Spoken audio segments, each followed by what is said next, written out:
Welcome to the Self-Awareness and Self-Compassion Podcast, formerly known as the Full Spectrum Feeling Podcast. I'm your host, Blaise Schwaller, life coach, mom, and former tattoo artist. I help people heal their past, speak their truth, and love the lives that they're living now. Join me here every week for conversations on how to live an imperfect but fully engaged life that embraces all the feels so that you can stretch into your best life while enjoying the you that's here right now.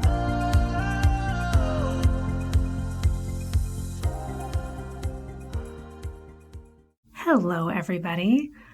This week, I want to share a little story about an adventure that I'm going on with my family. At the time that you're hearing this, it'll probably have already happened, so I'm sure I'll record something about it after the fact. But there is an organization that I really have enjoyed working with in the past and that I really love their mission. So it's the Wolf Conservation Center of New York.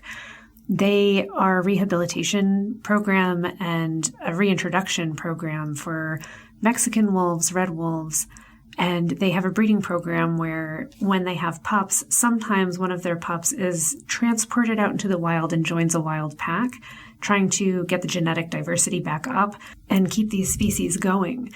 I love wolves. When I was a little girl, I thought, man, I want to be out in nature. I want to go to Alaska. I want to not chase, but like track wolves in the wild and observe them and learn more about what they do and how they fit in the world. And I was really into it. So that was like the thing that I wanted to draw all the time. I was a little artist and I would draw wolves and little wolf faces. I've gone on hikes and seen the little logbook that they have on the mountains years later, like decades later, 30 years later, and there's a little drawing that I did of a little wolf head, my name next to it. So I've been really into wolves my whole life. Now I get to share this love with my daughter, and we get to go spend a night where they have tents, and you can rent a tent, and you can come and sleep over and hear the wolves in the evening. So when you arrive, they have a presentation for you and a dinner, and you're kind of in front of one of the main enclosures, and they have their 2, and now they'll have 3 ambassador wolves. And the ambassador wolves are the ones that are out there for the public to see, not really interact with so much. Like they're not, you don't get to touch them and play with them or anything, but they're there to just show what a wolf does and how a wolf be. And it's pretty great. So we get to go there and they come up and they talk with the people that work there and the volunteers because they're there. They're the ones that feed them and take care of them. And it's really, really neat. But you hear them howling and talking to each other and like rolling on different scented things and catching little bites of meat. And it's amazing. You have your pizza and soda and whatever you're going to have. And then there's like a movie under the stars. But then you get to kind of wander up the hill. And then there's a couple of enclosures, one of the Mexican wolves and one of the red wolves that are able to be seen.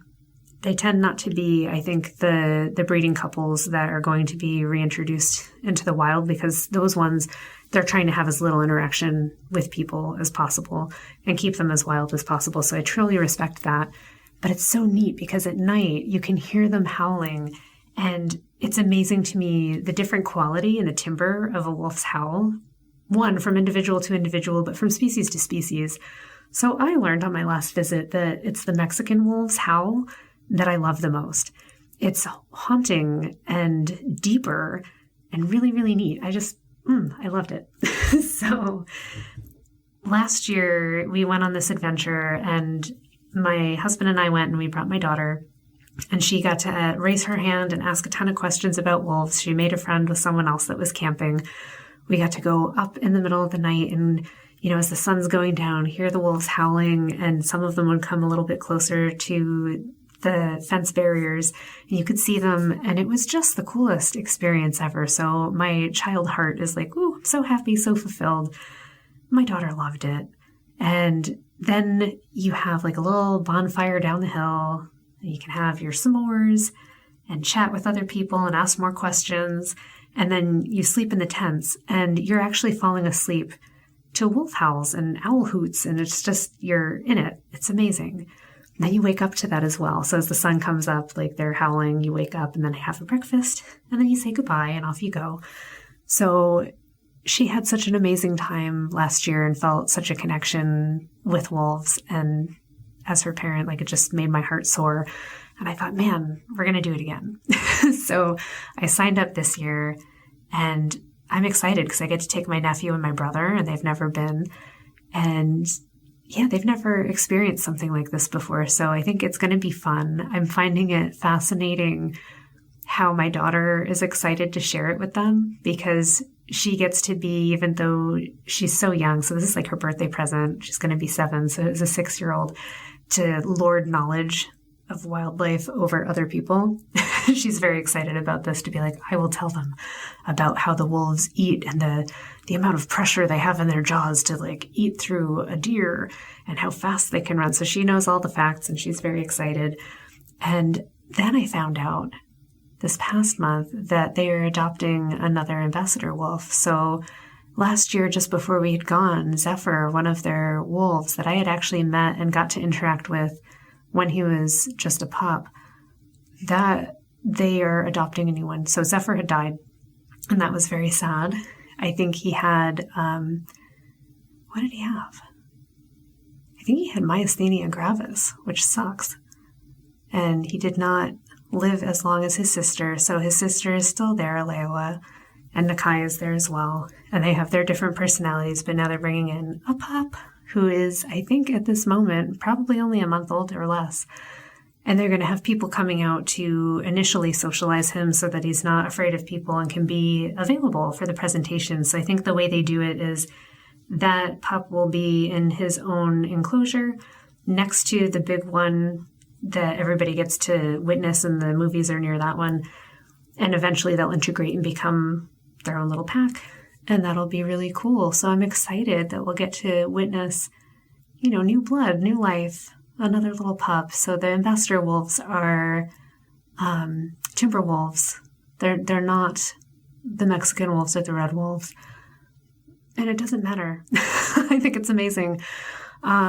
These wolves are really interesting individuals. You definitely get to see their personalities when you're there. And I've always been a fan of wildlife and how every animal, every creature has its own personality. And it becomes so apparent the more time you spend with any individual, how they really do stand out compared to the others. So, as much as there's a stereotypical human, we all know that each of us has our own personalities. There are some that we really resonate with. There are others that we don't. And it's really cool, even in just a short weekend, when you get to see the different enclosures and the different wolf pairs, how they interact and what their personalities are and how they treat each other and how they think of us.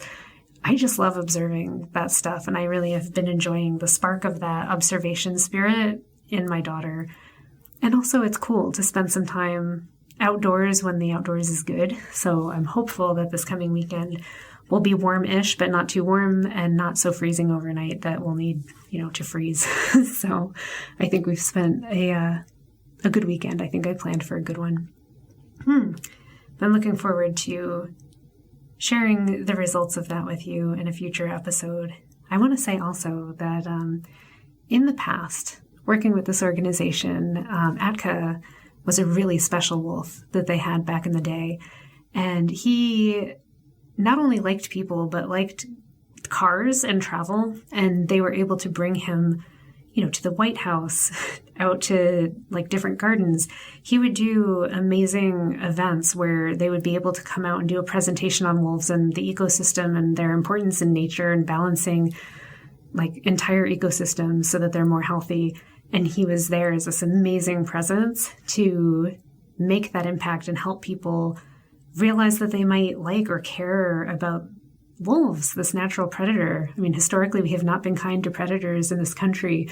So it's really important to me that people see a wolf or a bobcat or, all of the big animals that we tend to get upset about and kill off, bears, that we see them as important, that we see them as a part of what makes us whole, rather than as something to be feared or something to be misunderstood or just categorized as not in my backyard, which we do a lot with everything.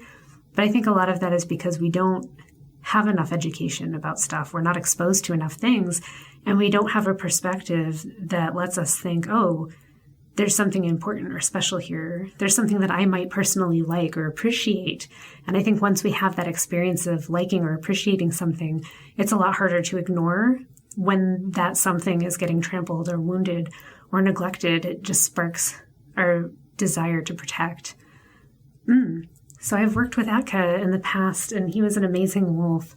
And I had invited him to my tattoo studio back in the day, and I did 2 events. So the first one was inviting photographers and other artists and painters to come and get photo reference of Atka while he was in the studio. My husband helped me build like a stand for him to like get up on and lighting. And we built like LED lights, like red and blue and white. And we had a bunch of different effects because he was a white pale wolf. We're like, oh, we could get like really neat lighting effects if we have like red light in one area and like blue in the other, and he can walk around and do whatever he wants because he's a wolf and he does what he wants. Like, we're not in control of him, he's in control of him. And he actually came out and he lasted 3 hours. Like, he enjoyed it. He stayed. There was one point where he just like laid down and stretched out, and his little wolf paw touched my foot. And I thought I was going to pass out with happiness. I was like, oh my God, this is everything I had ever hoped for in my life, and it's happening right now in this moment. It was such a moment of connection with something primal, something wild. And everyone that was there, including the people that worked for me at the studio, I remember my manager saying like, oh my God, I was expecting it to just be like a big dog, and it's so not a dog. It's not a dog at all. I'm like, no, it's really not. A wolf is not a dog. And it was his first experience of being like, oh, my perception about what this is not. And the presence of a wolf feels very different. And I guess my description of it would be that a wolf is grown up. Like our dogs, we think they grow up and they chill out, but they're very much part of human families now. And a wolf has wolfness, and it's mature and it's intelligent, and it's very, like, it's a big presence. I don't know how to describe it other than they have a very big presence. And I had a parrot once that also had a really big presence. And I'm wondering if that's just part of the more wild a creature is, the less it's domesticated, the more that energy is huge and cannot be contained. But the follow-up event that we had after that was all of the artwork that came out of that gathering of reference and an auction to raise money for them. And I had so much fun with it. And I wonder if I'll have an opportunity to do something like that again. Like, I don't currently have the gallery, and I don't know how I would manage to do such a thing, but man, it was fun and it was special. And it's even more special knowing that since Atka, it's now been a long time, 10 years, and they haven't had another wolf that has had a desire or propensity to want to travel or be around people that much. So that was an incredibly special experience and moment. And I'm really thankful. I think that's what this talk is about, is just my gratitude for nature, my gratitude for organizations like the WCC, that they exist, that they're there to get the message out, that we're able to come together and be educated, have the experience, have a personal experience where you recognize a bit of yourself or a bit of something that you appreciate in the wild, and to have an opportunity to contribute and help make things better. Super important. It's super important, I think, to find the places that we really love supporting and that we want to give back to. And I've been really delighted to talk about them today because they're just the best organization ever. So if you're interested in supporting wolves and you care about them too and you think they're cool, it's New York Wolf, NYWOLF.org. That is the correct one, NewYorkWolf.org. And they have live cams, so you can actually see lots of their enclosures and see some wolves. And they've got tons of education on there. They have lots of sponsorship events. You can do fundraising with them. You can come to some of their stuff. You can symbolically adopt a wolf, which is really cool. And you can get to know the personality of the individuals that live there, which is really neat. So highly, highly recommend.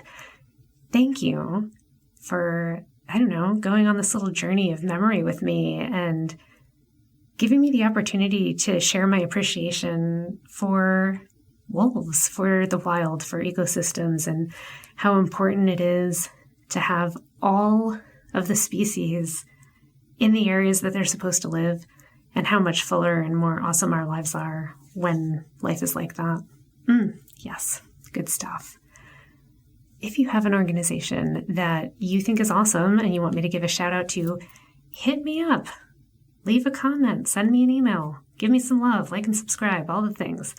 And I will look into it and get to know more awesome organizations, and perhaps I will share them too one of these days. Have an awesome week, my friends, and I will see you next time. Thanks so much for joining me. If you enjoyed this podcast, please subscribe and share it with someone you love, and leave us a review. You can learn more and get some self-compassion tips and tricks by visiting coachwithblaze.com, where you can sign up to get my free booklet on overcoming anxiety, overwhelm, exhaustion, and burnout. I'm sending you so much appreciation and love, and I'll see you next time.